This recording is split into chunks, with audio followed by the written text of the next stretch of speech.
Sallallahu ala Muhammad sallallahu alaihi wasallam. Sallallahu ala Muhammad sallallahu alaihi wasallam. Assalamualaikum warahmatullahi wabarakatuh. Bismillah, alhamdulillah, ala ni'amillah, wassalatu wassalamu ala rasulillah, wa ala alihi wa sahbihi wa mawalah. Rabbi syrah li sadri, wa yassir li amri, wa ahlul uqdata min lisani yafqahu qawli. Rabbana atina min ladunka rahmatan wa hayyi' lana min amrina rasyada. Subhanaka la ilma lana illa ma 'allamtana innaka antal alimul hakim. Rabbi zidna ilman warzuqna fahma bi rahmatika ya arhamar rahimin. Syukur alhamdulillah, hari Jumat ini kembali kita berjumpa dalam program Kasibat, kajian singkat ba'da Jumat. Mudah-mudahan kita senantiasa mendapat berkah dan ridhonya Allah Subhanahu wa ta'ala. Salawat salam senantiasa dicurah dilimpahkan untuk Nabi Muhammad sallallahu alaihi wa alihi wasallam, kepada keluarganya, sahabatnya, dan juga umatnya termasuk kita hingga akhir zaman. Sebelumnya saya menyapa kepada kaum muslimin wal muslimat, Bapak Ibu jemaah Masjid Baitur Ridwan, yang mana kita kembali dalam Kasibat, dan jangan lupa dukung kami dalam dakwah di Masjid Baitur Ridwan Kota Bogor ini dengan senantiasa mengikuti program-programnya, satu di antaranya Kasibat. Dan jangan lupa pula selalu memberikan komentar, like, and subscribe-nya untuk dakwah kami semuanya. Mudah-mudahan memperoleh berkah, ganjaran pahala yang terus mengalir di dalam sarana dakwah ini. Kaum muslimin wal muslimat, ada satu bahasa yaitu hisab. Hisab itu adalah bahasa Arab, artinya perhitungan.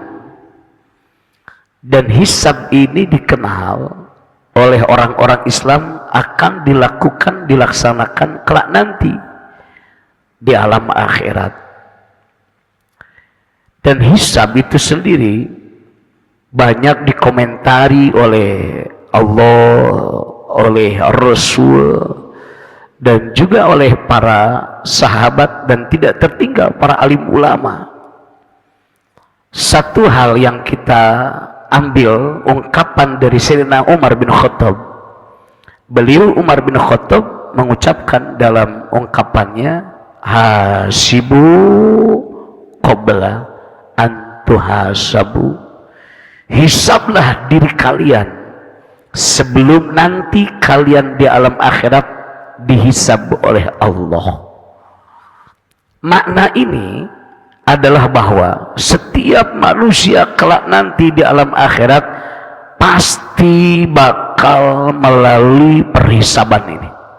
Artinya bakal ditanya seluruh amal perbuatannya, akan dipertanggungjawabkan semua tindak tanduknya saat hidup di alam dunia, dan semuanya itu bakal memperoleh balasan sesuai apa yang telah dilakukannya.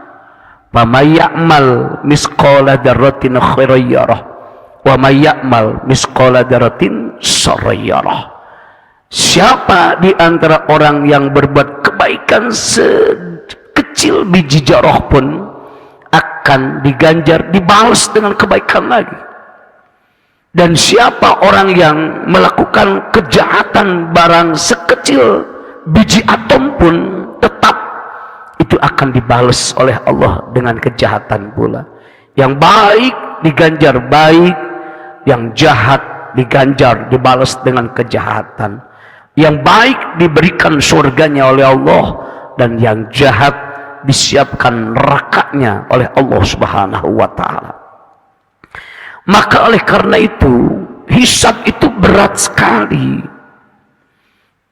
Terlebih baginda Rasul Nabi Muhammad SAW menguatkan dalam riwayat hadisnya, la tazalu qadama abdi yaumal qiyamah hatta yus'ala an arba'in. Tidak akan pernah terlewatkan dua kaki seorang hamba Allah kelak nanti pada hari kiamat sehingga ditanyakan kepadanya 4 perkara. Yang pertama Allah tanyakan adalah an umrihi fima afnah, umurnya untuk apa dihabiskan. Subhanallah. Jadi tidak akan pernah sekonyong-konyong Allah biarkan manusia diberikan kehidupan di alam dunia dengan umurnya, tapi keseluruhnya bakal ditanya oleh Allah.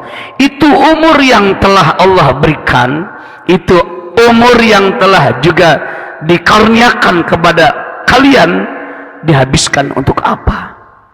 Ini yang akan ditanyakan dalam menghisaban oleh Allah. Mudah-mudahan umur kita habis untuk ibadah kepada Allah Subhanahu wa ta'ala.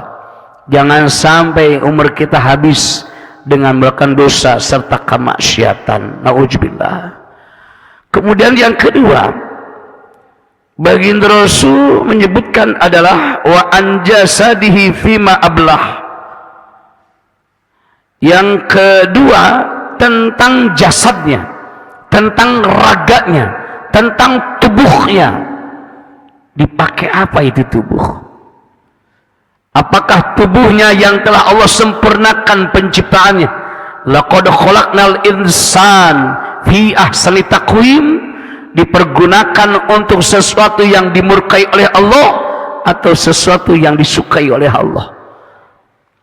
Maka ingat, dari tangan kita, kaki kita, mata kita, hidung, telinga, bibir, mulut kita, semuanya ini gunakan kesemuanya adalah kepada sesuatu yang Allah cintai, kepada sesuatu yang Allah sukai, kepada sesuatu yang Allah ridhoi. Karena itu semua bakal ditanya oleh Allah Subhanahu wa ta'ala, bakal dihisab oleh Allah Subhanahu wa ta'ala. Tanganmu kau digunakan untuk apa? Matamu kau digunakan untuk apa? Kemudian hidung, mulut, telinga, bahkan kakimu dipakai melangkah kemana itu kakimu? Masya Allah. Tak akan pernah sanggup dan kita bisa untuk menjawab daripada seluruh penghisaban yang akan dipertanyakan kepada diri kita masing-masing. Dan yang ketiga, baginda Rasul Nabi Muhammad SAW mengatakan wa an ilmihi madza amila fih, dan terhadap ilmunya Allah juga akan hisab. Allah akan tanyakan ilmunya itu dipakai untuk amal apa. Apakah dengan ilmunya dia perjualbelikan dengan harta benda? Apakah dengan ilmunya dia juga perjualbelikan dengan pangkat jabatan? Tak sedikit di antara mereka orang-orang yang berilmu, dikaruniakan ilmu oleh Allah, ternyata ilmunya diperjualbelikan dengan harta benda. Bahkan sampai ilmunya ditarget bayaran ketika diundang untuk mengajar, ditarget bayaran untuk berceramah, ditarget bayaran untuk juga yang dikatakan memberikan tabligul Islamiyah. Masya Allah, naudzubillah. Bahkan ada juga di antara orang yang dikaruniakan ilmu oleh Allah, ilmunya untuk memperkaya diri, untuk meraih pangkat jabatan, supaya dihormat, supaya dimuliakan oleh orang. Naudzubillah. Jangan sampai kita yang berilmu, guru-guru kita memperjualbelikan ilmunya, menggadaikan ilmunya dengan dunia dan seisi dunia. Naudzubillah. Sebab itu ilmu pun akan dihisab oleh Allah. Pergunakanlah ilmu sesuai apa yang dimaukan oleh Allah. Jadikan ilmu kita sampai kepada Allah Subhanahu wa taala. Jadikan ilmu kita mengenal Allah Subhanahu wa taala. Jadikan ilmu kita jembatan kita untuk cinta Rasul Nabi Muhammad sallallahu alaihi wasallam. Dan yang keempat, ini yang paling berat. Apa itu? Wa an malihi. Allah akan tanyakan tentang hartanya. Aina iktasabahu wa fima anfaqahu.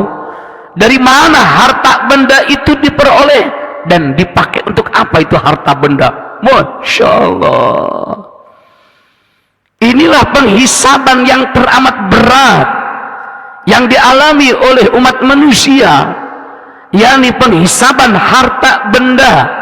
Kalau umur, kalau jasa, kalau ilmu dihisab oleh Allah, ditanyanya cuma satu pertanyaan oleh Allah: dipakai untuk apa, dihabiskan untuk apa, digunakan untuk apa. Tapi untuk harta benda berat penghisabannya, karena ditanya oleh Allah dengan dua pertanyaan, beda dengan yang lain. Dari mana kau peroleh itu harta, dan dipakai untuk apa kau itu harta? Masya Allah. Kadang ada orang memperoleh hartanya dari hal yang benar, dari hal yang halal, tapi ketika mempergunakan hartanya dipakai untuk yang haram-haram. Ada orang yang macam begitu. Ada juga orang yang memperoleh harta bendanya dari yang haram, tapi dipakai untuk yang halal-halal. Itu pun sama, jelek, salah, keliru. Yang baik adalah dia gunakan harta bendanya untuk keridhaan Allah Subhanahu wa taala. Hati-hati, jangan pernah merasa bangga dengan memiliki harta benda berlimpah ruah. Jangan merasa juga kita hebat dengan harta benda yang kita peroleh.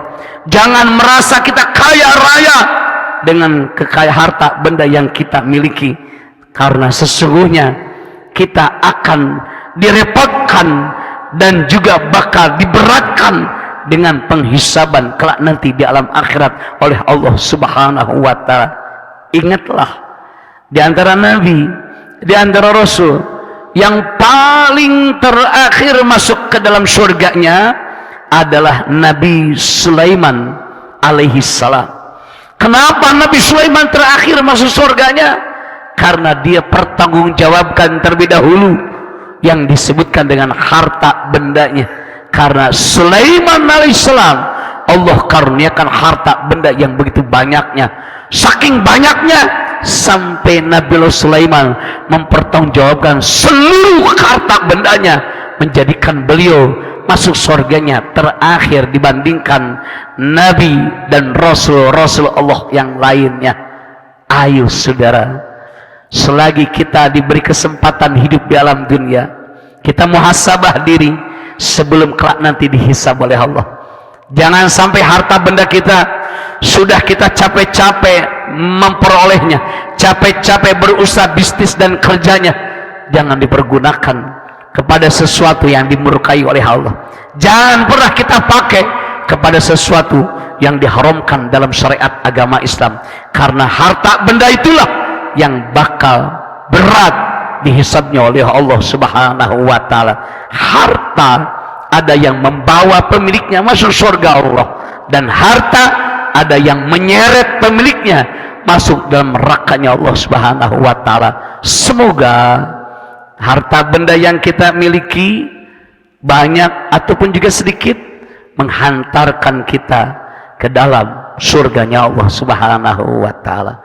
Kaum muslimin wal muslimat, inilah kiranya materi kasibat di kesempatan kali ini.